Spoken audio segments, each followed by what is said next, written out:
कसं काय मित्रांनो, शेतीतलं वातावरण एकदम नैसर्गिक सानिध्य आहे बघा शेतीमध्ये, आहे का? बघा असं बाजेर बसलेलो आहे. आत्ताच शेतात आलतो आणि म्हणलं चला कुत्र्याला भाकरी टाकले.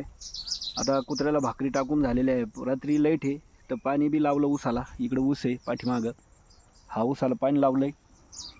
आणि थोडं आता चक्कर मारा म्हणलं. काय झालं, दिवसभर शेतात नव्हतं आलो आणि दिवसभर शेतात नाही आल्यामुळं असं वाटलं कधी शेतात जातो आणि कधी नाही, म्हणून शेतात आलतो.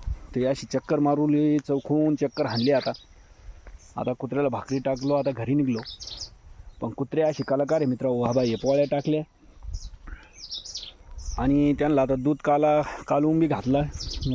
दूध भाकर खाल्ल्या त्यांनी, पण 2 पोळ्या मी रातची खातेन तर तेवढ्या टाकून ठेवल्या. ते बघू राहिले मग आपल्याकडे काय बोल राहिलं काय नाही. कुत्रं बी हे बघा, असा कुत्रा आहे. काळ्या वाघ्या ते पाहते का एक जाऊन बसला 5 सरीत, आहे का? ते अशी करते मेष वातावरण.